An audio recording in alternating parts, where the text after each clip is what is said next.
You know that feeling, right? That little pit in your stomach when you're petting your cat and your hand stops on like matted fur? Or worse, you see a tiny little mark. Oh yeah, instant panic mode. Exactly. And then you jump online and there's just this wall of information, conflicting advice. You just need to know now, what can I actually do to stop this becoming a huge infected mess? And that's exactly what we're doing today. We've gone through a stack of veterinary sources on cat wound care, and we're boiling it down, Yep. focusing on the two absolute first things, skin prep and critically wound irrigation. Okay. We're pulling out the really key rules, especially the ones that maybe don't feel intuitive, Yeah. stuff that can make a huge difference in lowering infection risk and helping healing before you even get to the vet.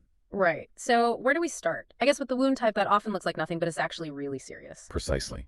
Let's dive into puncture wounds first. Okay, so puncture wounds, we're talking bites, maybe something sharp they ran into. What makes these so different from just a surface scrape? The big difference, contamination. Especially if it's a bite from another animal, particularly another cat, it's just loaded, absolutely loaded with bacteria. And the wound itself is deep and narrow. And that narrowness is the real kicker, isn't it? It is. Cat bites are, well, notorious for causing abscesses, often days after the actual bite. See, cat skin is pretty loose, pretty elastic. Uh-huh. So that little puncture hole, it often seals up super fast, traps all those bacteria inside. You might barely notice it, maybe just a tiny scab or some swelling later on. Yeah. The cat's fur hides it so well. Okay, so if I find one of these little holes, maybe after I think my cat was in a fight and I'm tempted to just, clean it up at home, what's the absolute bottom line from the vets? The bottom line is crystal clear. A puncture wound needs a vet, period.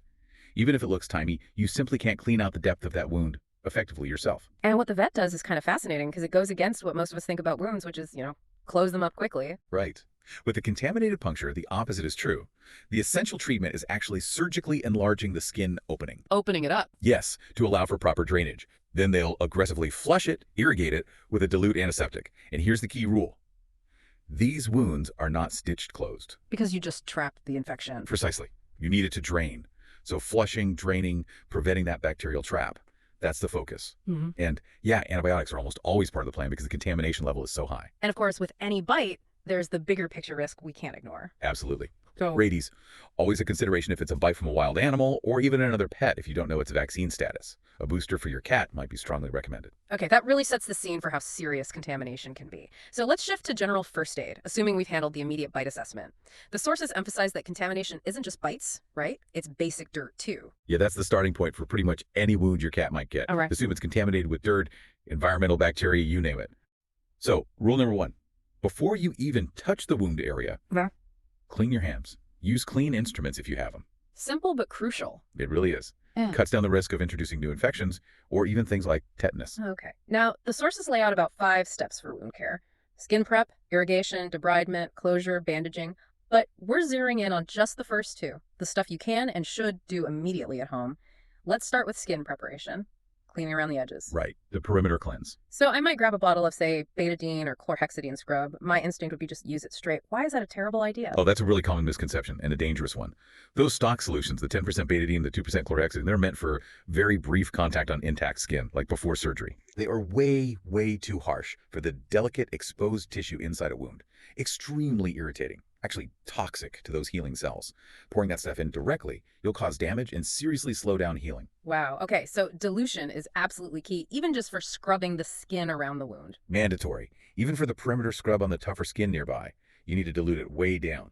What kind of dilutions are we talking about for that outside scrub? Using those common names, betadine and chlorhexidine, or Nolvasen. For betadine, the povidone iodine one, dilute it with water until it looks like weak tea, really pale brown. Weak tea. Got it. And for chlorhexidine, usually the Nolvasen brand, dilute that until it's just a pale blue. This is just for gently scrubbing the skin around the wound, okay, to reduce bacteria there before we start clipping hair away. That distinction is vital, scrubbing the outside versus flushing the inside. Okay, so after that gentle perimeter scrub, you need to get the fur out of the way, which, let's be honest, can be stressful with a wiggly, possibly painful cat. It absolutely can be stressful, no question. Restraint is often the hardest part, but you've got to do it carefully. Clip the fur, start at the edges of the wound, and work outwards. The goal is to stop long hairs falling into the clean wound area. Right. Okay, now let's tackle the big one. The thing I think literally everyone has in their first aid kit and uses for everything. 3% hydrogen peroxide. It bubbles, it looks dramatic. Tell us the truth. The truth? It's pretty much been debunked for this purpose. While that bubbling action, the oxygen release, might have some effect on certain anaerobic Right. bacteria. Uh-huh. It has very little actual antiseptic value for general wound cleaning. And worse, it's extremely toxic to the tissues. So by using it, I'm actually harming the healthy cells that are trying to heal. That's exactly it. You're damaging healthy tissue, delaying healing. Yeah. The sources are really clear on this. Get rid of the peroxide for wound care. Just don't use it on your cat's wounds. Message received loud and clear. Banish the bubbly stuff. Okay, so moving on to the second critical step you mentioned, wound irrigation, also called lavage. The goal here is flushing out the dirt and bacteria from inside the wound itself, right? With fluid. Correct. Lavage, it's the gentlest way and the most effective because it relies on the fluid volume and a bit of pressure, not harsh scrubbing. You want to flush and flush using lots of fluid until the tissues inside look clean, kind of glistening. And you absolutely need to avoid scrubbing inside the wound. Yes, definitely avoid vigorously scrubbing inside with gauze or a brush. That just causes more bleeding and trauma to those already delicate tissues. Okay, now here comes what sounds like the biggest surprise. If I'm flushing a wound, my first thought is sterile saline, maybe distilled water from the store. Hmm.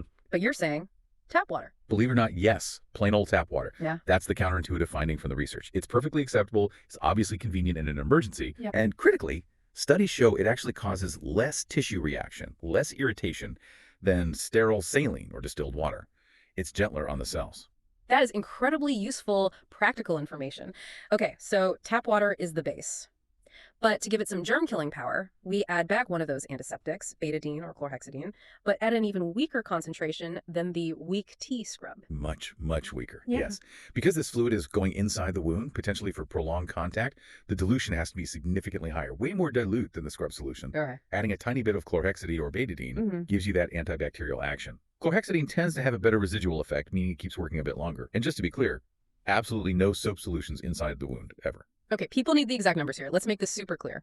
Different ratios for irrigation compared to the scrub. If the scrub was weak tea, this is like homeopathic tea. Pretty much. Yeah. Okay, let's get specific. For internal irrigation, the lavage fluid, you're starting with about 2 quarts, which is roughly 2 liters of regular tap water. 2 quarts of tap water. For chlorhexidine irrigation, add just 25 milliliters, that's about 5 teaspoons of the 2% stock solution to that 2 quarts of water.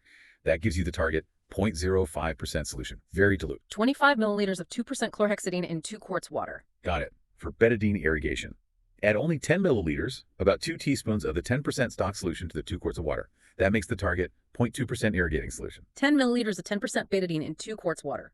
Okay, those dilutions are crucial. Now, if the goal is flushing debris out, especially from deeper spots, does the tool I use to flush matter? Like, how much pressure do I need? Yeah, the tool definitely impacts effectiveness, mainly because of pressure. It's a trade-off between pressure and volume. How so? Well, something simple like a bulb syringe. Very low pressure. You'll need to use a lot more fluid volume to get things clean. A big plastic syringe, like a 60 milliliter one, gives you moderate pressure. Better. But the most effective tools generate a higher pressure stream. Things like a water pick, if you happen to have one for dental use, set on a low setting. Or obviously a commercial medical lavage unit, but most people don't have those. A water pick? That's a clever idea for home use. And the sources even mention some pretty basic household options for that first big flush. They do. Especially for bigger or really dirty wounds, you could even start with something like a garden hose on a gentle spray setting, or maybe the sprayer attachment on your kitchen sink. Really? Okay. But technique is everything here. You have to angle the water flow so it flushes debris out, sideways almost. Yeah. You don't want to blast water straight down and force dirt deeper into the tissues. Good point. Let the water pool a bit maybe, help lift the debris to the surface, and then direct the flow to wash it away, ideally away from the deepest part of the wound first. That's fantastic practical advice.